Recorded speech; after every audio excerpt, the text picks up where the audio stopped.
Bonjour, bienvenue à tous, bienvenue dans Smartimo, je suis ravi de vous retrouver pour cette nouvelle édition, un programme chargé avec tout d'abord les mandataires. Où en sont-ils après 2 ans de crise? Réponse avec le patron d'un des plus grands réseaux en France. Et puis on ouvre un dossier spécial data center. Ces data centers qui sont au cœur de notre souveraineté économique, eh bien, on va voir que c'est un défi non seulement foncier, énergétique, réglementaire. On verra également que c'est un défi au niveau de l'intelligence artificielle. Voilà pour ce dossier Smartimo. C'est parti. Dans Smartimo, on s'intéresse tout de suite au marché de la transaction. Est-ce que ça va mieux après 2 années de crise qui a fortement impacté notamment le marché des mandataires? On va en parler avec peut-être le fondateur de ce modèle de mandataire, le directeur général de Capifrance est avec nous, Philippe Buyens. Bonjour. Bonjour Fabrice. Je disais fondateur de ce modèle parce que c'est vrai que tout le monde ne connaît pas, on sait ce que c'est qu'un agent immobilier. Un mandataire, c'est un petit peu différent. Expliquez-nous la différence. La différence, c'est qu'un mandataire, c'est un agent commercial indépendant qui travaille en home office.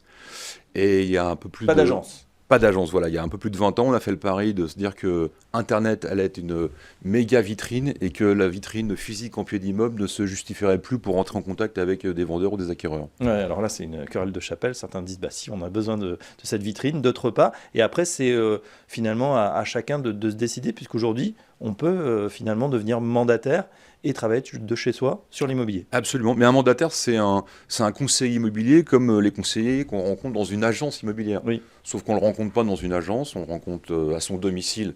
Quand on fait venir un mandataire, un conseiller pour vendre son appartement, mais il fait exactement le même métier, il a le même statut, il est indépendant, il a une habilitation professionnelle. Ouais. C'est exactement la même chose. On n'a pas tout à fait les mêmes outils, mais ensuite le métier est exactement le même. On est intermédiaire entre des gens qui vendent et des gens qui achètent. Ah, pas le même maillot, mais la même passion finalement. Exactement. Avec des outils, il faut le dire. Hein, vous avez parlé d'Internet. C'est vrai qu'aujourd'hui, 90% peut-être des gens dans leur recherche passent par les médias, par les vitrines, par les portails. Et donc, ils ont accès également, vos mandataires, à ces portails. Ils peuvent annoncer. En fait, c'est l'une des grandes forces de notre modèle, c'est que puisqu'on n'a pas ces frais de structure d'agence physique, eh bien, on réinvestit une bonne partie de nos revenus dans la diffusion.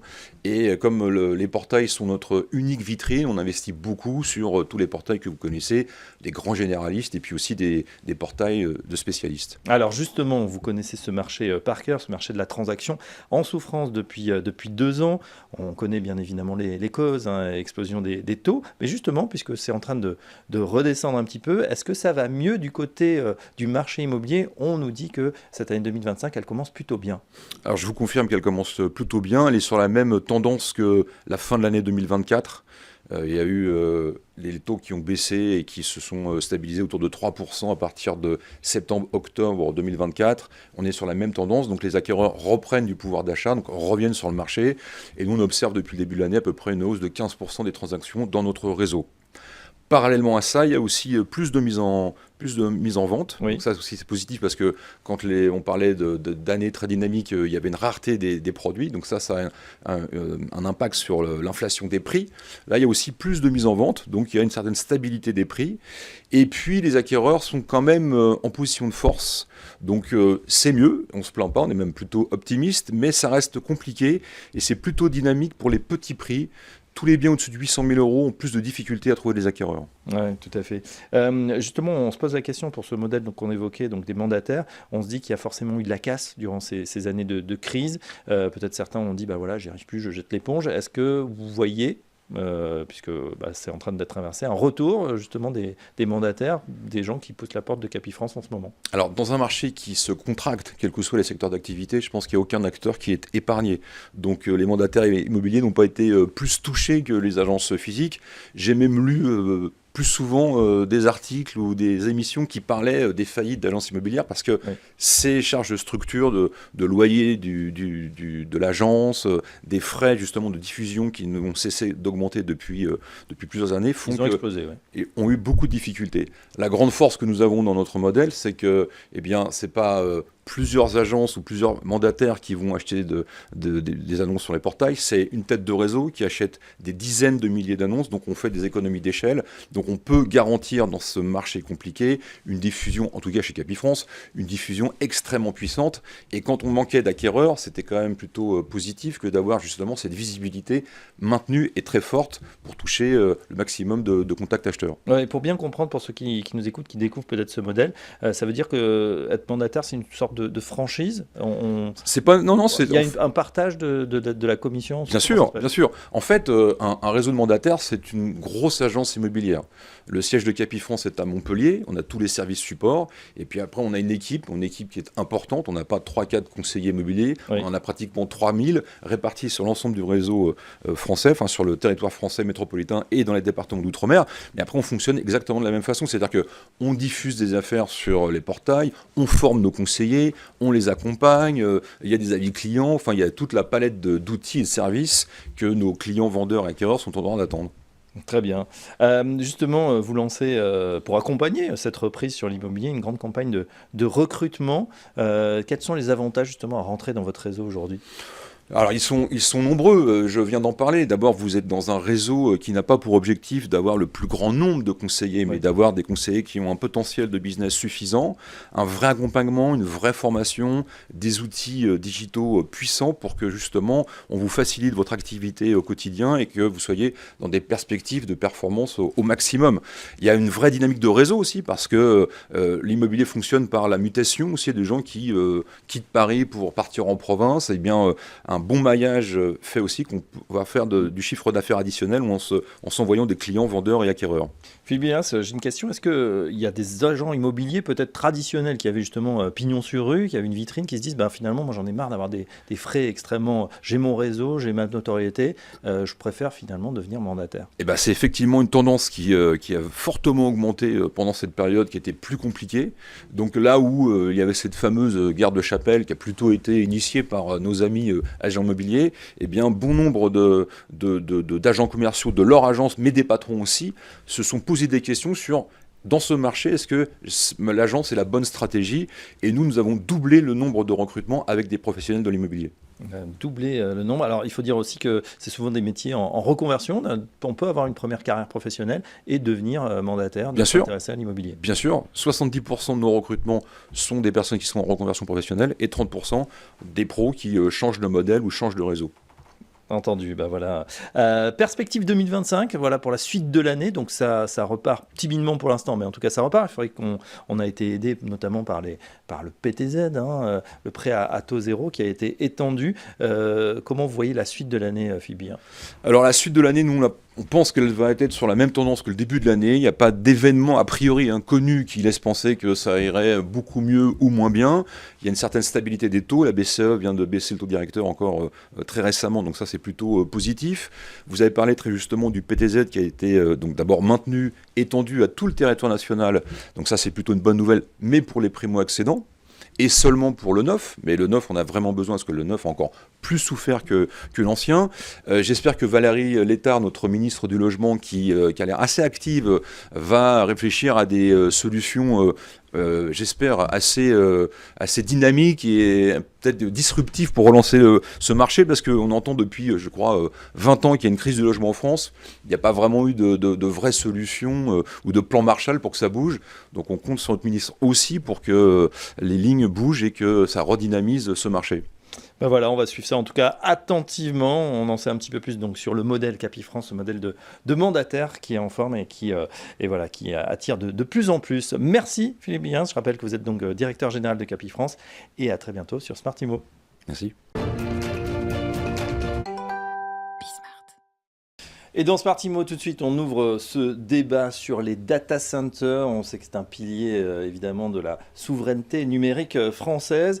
En même temps, on a une explosion de ces besoins numériques, accélérés notamment par l'intelligence artificielle.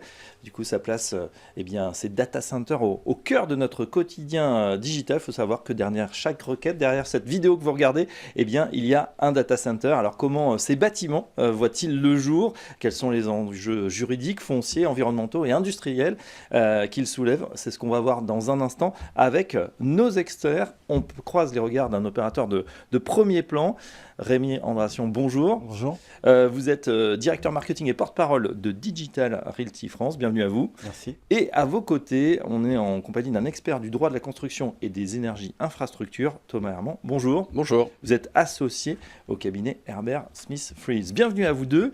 Alors, on démarre, messieurs, avec le début, c'est-à-dire comment on crée finalement ces data centers qui sont cachés, mais au cœur de notre vie, en tout cas de notre vie numérique. Comment on est un data center? On se tourne vers vous, Rémi, pour démarrer. Effectivement, comment ça commence? On imagine qu'il va falloir trouver le terrain, le foncier tout d'abord. Tout à fait. Alors en fait, pour faire du data center, il faut 3 choses fondamentales. La première chose, comme vous le dites, c'est le foncier. Donc il faut trouver un terrain auquel on va attacher un permis de construire et un permis d'opérer. La deuxième chose essentielle, c'est de l'électricité, donc un raccordement électrique suffisamment puissant, parce que les data centers de nouvelle génération commencent à atteindre des niveaux de puissance de 100 MW, 200 MW, 300 MW pour les gros campus actuels. Donc il faut ce raccordement électrique. Pendant 25 ans, on est passé un peu sous les radars. Notre premier data center à Aubervilliers, c'était 2 MW. On a commencé comme ça. Aujourd'hui, on est en train de construire à Duny un data center de 200 MW. Donc vous voyez, on est sur un facteur 100 en 25 ans et la tendance est encore exponentielle. Mais ça veut dire que les besoins ont explosé, évidemment, ou la consommation? Les usages numériques explosent, les besoins explosent, beaucoup de bandes passantes, d'informations qui circulent, qui consomment énormément d'énergie dans les data centers. Il y a du stockage, donc c'est pas que du stockage passif, un data center, c'est aussi beaucoup d'échanges de données. Ce sont des véritables plateformes de la data, des aéroports de la data. Et c'est pour ça que le troisième élément qui est essentiel, c'est justement la connectivité, les réseaux télécoms. On ne peut pas poser un data center n'importe où. Il faut qu'on le pose sur une zone où il y a déjà un certain nombre de réseaux télécoms présents, soit des fibres terrestres, des fibres optiques terrestres qui irriguent les continents, qui connectent les grands hubs, les grandes capitales économiques, et les câbles sous-marins qui justement font la liaison entre les hubs qui sont proches des continents et qui circulent à travers la mer et qui permettent d'avoir des latences très faibles pour échanger de la data partout. Ouais, très bien. Et évidemment, avoir ces vidéos dans nos smartphones en un clin d'œil. Thomas Herman, on pense évidemment aux enjeux juridiques à l'heure du ZAN, le zéro artificialisation nette. On sait que le foncier, c'est une ressource précieuse, on en parle beaucoup sur Smartimo. Comment on fait là quand c'est des permis pour implanter ces data centers? On les met dans des caves, on les met où finalement? Alors effectivement, donc, une fois qu'on a sélectionné le foncier, ce qui est assez compliqué, il faut le sécuriser. Il y a deux options possibles. Soit vous allez acquérir le foncier, soit vous allez le louer. Et on va voir que ça peut avoir un impact sur la façon dont vous allez commercialiser ensuite le data center. Soit vous allez acquérir le foncier, vous l'achetez, vous payez la soulte, avec les notaires, on va s'assurer de l'origine trentenaire du terrain. Soit vous allez le louer, et là, il faudra regarder quel va être le véhicule juridique utilisé, le bail. Ça peut être un bail commercial, un bail à construction, ça peut être tout un tas de différents types de baux. Et l'impact sur la commercialisation, il est assez fort, puisque vous allez avoir des clients, notamment par exemple les grands clients hyperscale, eux ils vont aller regarder effectivement lorsqu'ils vont aller contractualiser avec une société opératrice de data center, comment le foncier a été sécurisé. Est-ce qu'il est sécurisé en pleine propriété, auquel cas très bien, mais s'il est en location, là il peut y avoir des sujets, puisque eux vont investir des millions en équipement et en travaux dans ce data center. Et donc, effectivement, ils vont vouloir s'assurer que le bail va avoir une durée suffisamment longue, qu'est-ce qui se passe en cas de fin de bail, de renouvellement. Et donc, on voit la mise en place notamment d'accords tripartites avec le propriétaire, finalement la société opératrice de data center et le client final. Ouais, tout de suite, est-ce qu'il y a une formule plus intéressante quand on parle justement des investissements et surtout de la puissance? On s'imagine que x100 sur la donnée ou la puissance. Est-ce que c'est pareil pour les montants? Ça veut dire qu'on a peut-être plus envie de sécuriser un beau très très long terme? Oui, alors si on peut le faire, tant mieux. Ça dépend un peu du profil du propriétaire en réalité. Et puis ça dépend de la stratégie commerciale de développement de la société, si elle a les fonds pour pouvoir acquérir le foncier tout de suite ou si elle préfère avoir un loyer. Il n'y a pas de solution unique en réalité, ça dépend un peu de la situation. En revanche, il est vrai que avec ce développement assez important des data centers, le foncier, le bon foncier, celui qui est bien qualifié, le prix, les prix flambent pour ces fonciers, notamment au regard de la problématique que vous évoquiez tout à l'heure sur la loi ZAN, donc zéro artificialisation nette, qui va imposer en 2050 que l'on ne puisse plus artificialiser des sols pour le développement d'activités de ce type, par exemple. Alors, ce qui est intéressant là-dessus, c'est que cette loi ZAN a été identifiée comme un frein au développement des data centers, alors même qu'aujourd'hui, on considère que ces data centers sont essentiels pour le développement de nos économies, et notamment nos économies numériques. Et donc, il y a un projet de loi en ce moment, la loi de simplification de la vie économique, qui est devant le Parlement, et qui va prévoir des ajustements, un peu de souplesse par rapport à ces contraintes de ZAN, de zéro artificialisation nette, pour les plus gros data centers, ceux qui vont être qualifiés de data centers, projets d'intérêt national majeur. D'accord, donc exception finalement pour ce type de projet. Rémi, alors justement, une fois le site identifié, que se passe-t-il concrètement? On a l'impression que, voilà, on voit, on a aussi de l'agilité qui se fait au niveau juridique, peut-être au niveau des chantiers également. Est-ce qu'il y a un savoir-faire spécifique, peut-être français d'ailleurs? Alors, tout à fait, il faut mixer plusieurs expertises pour la construction d'un data center. C'est des chantiers de très très grande envergure. Il y a beaucoup de corps de métier qui vont se réunir. On a bien sûr un besoin de génie électrique. Ce sont des usines électriques avant tout. 45% de l'investissement dans un data center, ça va dans le génie électrique. Donc c'est colossal cette partie-là. Et bien sûr, il y a une partie qui est refroidissement aussi. Donc il faut des ingénieurs, des experts, des techniciens. Il y a très peu d'entreprises. Le cercle des entreprises qui savent faire du data center est assez restreint. Donc il faut se concentrer sur celle-ci et ce sont des chantiers qui vont durer de 4 à 5 ans depuis le permis de construire. Ah ouais. Alors on va livrer en plusieurs phases, on ne va pas livrer tout d'un bloc, on va livrer plusieurs phases qui correspondent à la puissance totale afin qu'on puisse déployer et donner de la capacité à nos clients qui attendent parce que la demande est très très forte.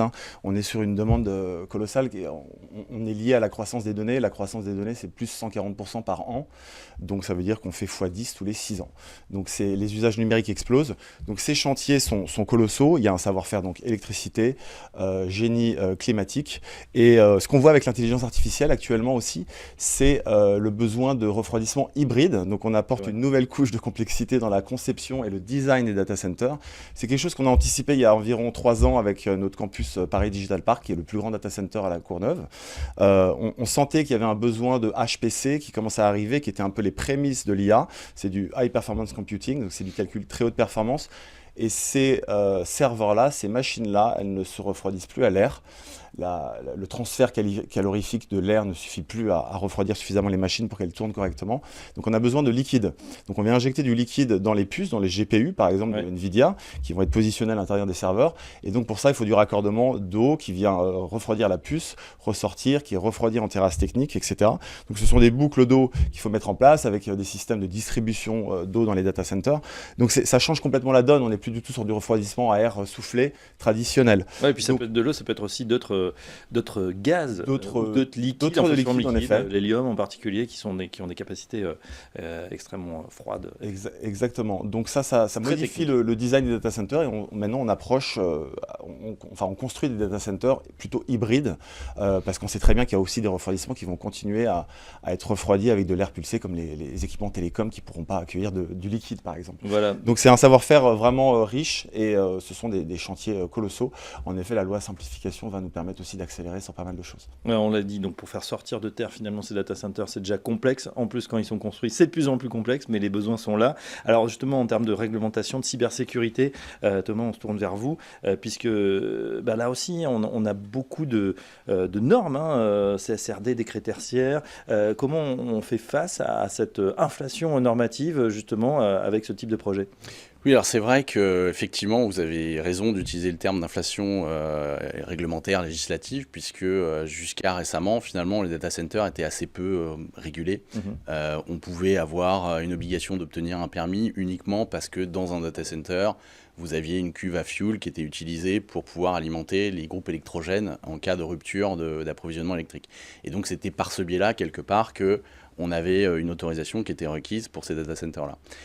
Et donc en fait aujourd'hui, ce qu'on constate dans la réglementation qui devient de plus en plus nombreuse, c'est le fait qu'on va avoir de la réglementation qui va s'appliquer spécifiquement aux data centers.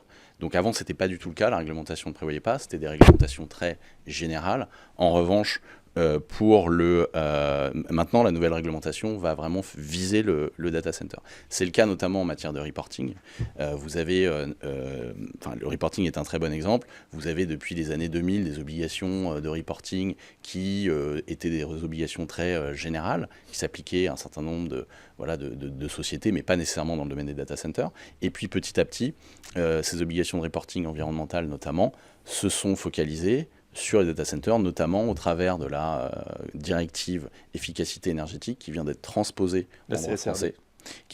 Alors la CSRD, c'est autre chose. Celle-ci, c'est une autre directive qui, elle, est générale et qui peut s'appliquer effectivement au data center parce qu'elle est générale. En revanche, vous avez une autre directive qui est la directive efficacité énergétique et qui, elle, vise spécifiquement les centres de données. Donc ça c'est intéressant parce que là on va vraiment avoir une obligation de publier des données spécifiques sur le data center, le nombre de données échangées, la consommation d'électricité, le PUE qui est le ratio d'efficacité énergétique lié à l'alimentation électrique, enfin tout un tas de données qui n'étaient pas disponibles avant et qui vont l'être maintenant. Donc on voit que, et ça c'est un exemple, il y a d'autres exemples, notamment des obligations de récupération de la chaleur fatale, qui va s'appliquer maintenant à partir d'octobre 2025 aux data centers les plus importants d'une puissance d'1 mégawatt. Donc on voit que petit à petit la réglementation se spécialise et s'applique aux data centers de manière spécifique. Voilà, donc en résumé, très grossier, c'était un peu le Far West, en tout cas il y avait pas forcément beaucoup de régulation. Là aujourd'hui ça devient un objet vraiment très très réglementaire. Absolument. Et donc il faut être évidemment accompagné par des experts. Messieurs, je voudrais terminer avec ce dont on entend parler un peu partout, c'est-à-dire cette fameuse souveraineté numérique. On sait que voilà, il faut être propriétaire et de nos données, qu'elles ne soient pas exploitées peut-être à l'étranger, peut-être réutilisées. Aujourd'hui ça pose aussi ce problème de sécurité, même de cybersécurité, Rémi Andréassion. Alors, nous, en tant qu'opérateur d'infrastructure, on est vraiment un pur player de l'infrastructure. On ne touche pas à la cybersécurité. Ça veut dire que c'est du domaine de nos clients. Nous, ce qu'on va apporter, c'est la sécurité physique. Donc, comme on est un opérateur uniquement d'infrastructure, on ne touche pas, on ne manipule pas les données de nos clients. On n'a pas le droit de regard dessus. Donc, par conséquent, on n'est pas soumis aux lois extraterritoriales américaines, par exemple, comme le Cloud Act ou le Patriot Act. Donc, à aucun moment, on pourra répondre à ces demandes-là. Donc, ça protège nos clients. Et justement, on est neutre. Donc, on a choisi de ne pas faire le métier de nos clients de près ou de loin. On reste un acteur d'infra. Et cela nous permet d'avoir une diversité, un écosystème de clients, de partenaires, de fournisseurs de cloud, de fournisseurs télécoms chez nous, qui sont dans un environnement neutre et qui peuvent échanger de la donnée, apporter des services aux entreprises. Il y a à peu près 50% du CAC 40 qui est chez nous et qui vient se servir des fournisseurs de cloud, publics, américains, souverains, Secnum Cloud, qui vient se connecter avec tous les réseaux télécoms, etc. Et donc c'est l'intérêt d'être neutre vis-à-vis des opérateurs de cloud et télécoms, apporte vraiment de la richesse à nos clients et ils peuvent justement aussi profiter de cette plateforme mondiale puisqu'on est présent sur 6 continents, dans les 50 grands hubs, dans les 50 grandes villes ou qui concentrent le PIB informatique. Donc la sécurité est assurée pour eux à ce niveau-là. Et ce qui est essentiel, c'est de pouvoir avoir les infrastructures sur le territoire en France.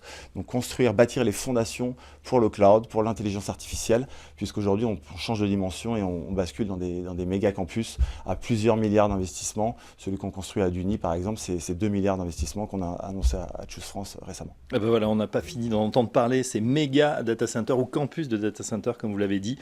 Bien plus, on l'a compris, qu'un bâtiment technique, un vrai levier d'aménagement de territoire, d'innovation et bien sûr de souveraineté. Merci à nos deux experts, Thomas Herman, associé du cabinet Herbert Smith Free Hills.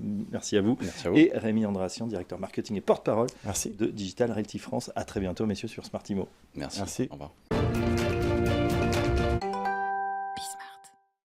Et on continue notre exploration des data centers avec la France qui doit accélérer dans ce domaine. On en parle avec un spécialiste, c'est Alexandre Delaval. Bonjour Alexandre. Bonjour Fabrice. Vous êtes directeur général France pour Data 4 et avec vous on va voir effectivement les ambitions et les moyens qu'on se donne pour atteindre ces objectifs. Tout d'abord un petit mot de Data 4, qu'est-ce que vous faites exactement? Alors Data 4 est une entreprise française positionnée sur différents marchés en Europe. Nous sommes présents sur 6 marchés. Bon leader de l'hébergement pour proposer à nos clients effectivement des solutions d'hébergement dans les différents marchés sur lesquels nous sommes présents. Très bien. On voit qu'on a des besoins énormes, hein. C'est devenu une priorité nationale. Pourquoi? Parce que ces data centers, eh bien, ils sont énergivores bien évidemment, mais surtout ils traitent une donnée fondamentale. Ce sont les données qu'on va traiter demain avec l'intelligence artificielle. Expliquez-nous pourquoi il y a cette explosion en ce moment, pourquoi on a l'impression que dans le secteur immobilier, tout le monde parle de cette logistique et des fermes de data centers. Il y a un vrai élan dans le secteur du data center en général, effectivement, en particulier pour des acteurs français comme nous, autour des sujets de souveraineté notamment. Oui. Il y a eu une première grande phase effectivement de croissance depuis quasiment une petite dizaine d'années autour des solutions de cloud, donc la montée en compétences et en maturité de ce type de service à destination des différents clients. Et le second élan va être effectivement l'intelligence artificielle où les différents acteurs vont être en capacité de proposer des solutions hébergées directement dans ces data centers. Donc c'est vrai que c'est un corollaire immédiat de l'émergence de ce secteur d'activité et effectivement du fort développement que l'on constate depuis quelques années maintenant. Ouais, alors je l'ai dit, hein, c'est très énergivore, en tout cas ça consomme beaucoup d'énergie. Ça veut dire qu'il y a une coopération qui est nécessaire et renforcée avec les grands acteurs français. On pense à EDF bien évidemment, mais également RTE, le transporteur. Absolument. Ces deux acteurs notamment, mais c'est pareil dans tous les autres pays, font absolument partie des parties prenantes claires et stratégiques pour des entreprises comme Data 4. Nous avons absolument besoin effectivement d'un raccordement électrique de très bonne qualité, ce qui est le cas en France en l'occurrence, et d'une planification au quotidien, de sorte à justement pouvoir envisager les futures perspectives de développement, ce qui est exactement l'intérêt de discussions stratégiques avec des acteurs comme vous venez de le citer, RTE d'une part, EDF d'autre part, qui ont très bien compris effectivement les orientations du marché et la nécessité de pouvoir échanger avec des acteurs comme nous. Alors Alexandre Delaval, on va tout de suite se pencher sur un exemple concret, même un retour d'expérience, c'est le campus de Nozay. Voilà, c'est quelque chose que vous avez créé. À quoi se ressemble ce type de projet? Expliquez-nous. Alors ce projet est effectivement crucial pour nous. On a eu l'occasion de le présenter, d'en faire le lancement la semaine dernière justement, donc les informations sont vraiment très récentes. L'objectif pour nous, c'est de compléter notre dispositif actuel de data center, plus orienté vers des solutions de cloud, vers ce fameux site, ce qu'on appelle Par 3, à Nozay, qui sera lui pour le coup 100% dédié à l'intelligence artificielle, avec des nouvelles technologies de refroidissement pour justement pouvoir soutenir ce type d'activité, mais également la volonté de développer un campus à hauteur de 2 milliards d'euros d'investissement pour justement satisfaire à ces obligations de marché. D'accord, il a déjà été lancé une première phase en 2023 et ça va se continuer jusqu'en 2027. Alors l'acquisition a été faite en 2023. Le premier bâtiment sera en effet opérationnel à partir de 2027 et au fur et à mesure de la construction des différents ouvrages, de sorte à pouvoir déployer à terme 250 MW sur le site, ce qui est quand même une puissance relativement conséquente. Et voilà, un nombre de data centers encore en cours de discussion, de sorte à justement pouvoir satisfaire aux différentes exigences de nos clients. Très bien. Alors justement, quand on parle d'énergie, on sait qu'on a aussi un enjeu environnemental, de sobriété énergétique. Ça passe justement pour cette sobriété par de l'innovation. Absolument. C'est vraiment très important pour nous. Le développement durable et la réduction non seulement des gaz à effet de serre, mais effectivement l'efficacité énergétique qui va avec, sont vraiment des enjeux clés pour nous dans l'entreprise.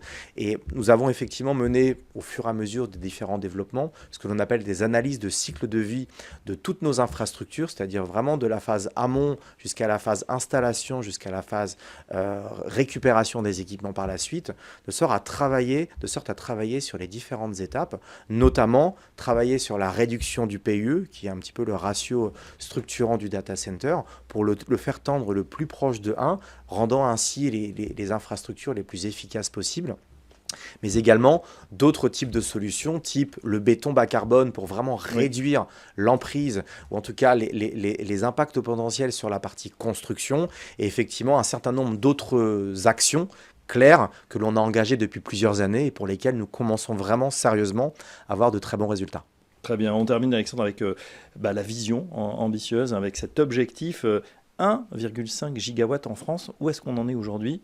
Le chemin est ambitieux. On a fait les premiers 30%. Ouais. Le chemin à 1,5 gigawatt, effectivement, va prendre un petit peu de temps. L'ambition est claire au niveau de l'entreprise, c'est d'être en capacité de pouvoir passer des 500 mégawatts sécurisés aujourd'hui à ce fameux 1,5 gigawatt, motivé notamment par notre appétit sur le marché et notre savoir-faire, mais également la confiance de notre actionnaire qui nous permet effectivement de pouvoir développer, ou en tout cas d'investir 15 milliards d'euros en France d'ici 2030 pour justement être en capacité de pouvoir avancer le mieux possible sur ce chemin vers la cible à 1,5 gigawatt. Et ben voilà, cible ambitieuse, mais les moyens sont là et l'ingénierie également avec DataCan. Merci Alexandre Delaval. Merci Je Fabrice. rappelle que vous êtes directeur général France pour cette entreprise et à très bientôt dans Smartimo. Merci beaucoup.